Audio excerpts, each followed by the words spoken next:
much. It's time now to talk entertainment with John Katsilometes from the Las Vegas Review-Journal. Thank you so much for being here. Good to be back. All right, let's get started with a big night with Lady Gaga, Ashanti, Brian Newman. All in one show. All in one show. What is happening with Brian? Brian Newman is Lady Gaga's trumpet player and band leader, and they've been friends for more than a decade. They're out of New York City.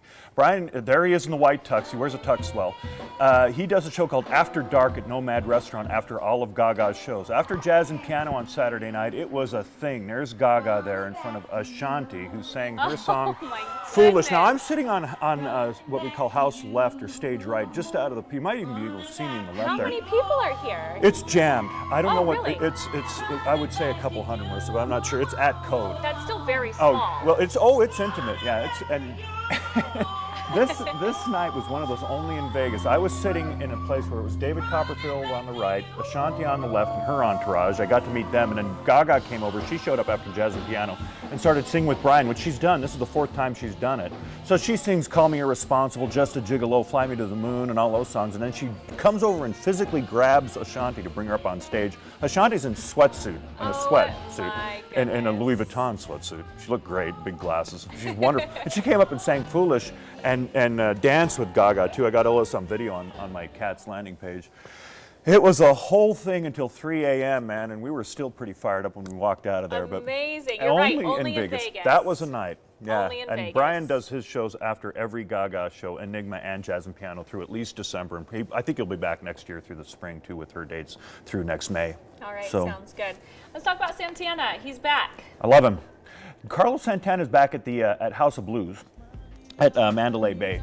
And yesterday morning, he and Cindy Blackman Santana went over to the Discovery Children's Museum, which is connected to the Reynolds Hall at the Smith Center, and they were part of the Las Vegas Philharmonic outreach program called Orchestra, where they teach kids about music, and they give out instruments in a van that they call the music van that the Philharmonic has commissioned, and they go all over the valley. So yesterday it was those two with all these kids playing drums, and Carlos.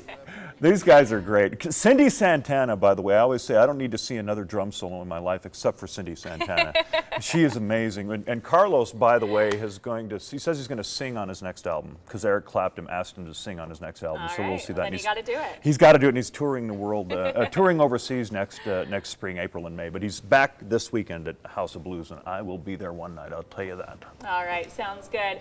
Carrot Top here to stay for a little bit longer, at least, right? Carrot Top, ladies and gentlemen, is signed at the Luxor through his age will be almost 60. Okay? No way. Seriously. We were talking about this. I have my podcast, which is called Podcats, is up now. He talked to me about how he read for Dumb and Dumber early in his career, and he said it was the dumbest thing he'd ever seen in his life on paper, and he read for the role that went to Jim Carrey. Okay. Carrot Top, and I said, man, it must have been dumb if you thought it was dumb.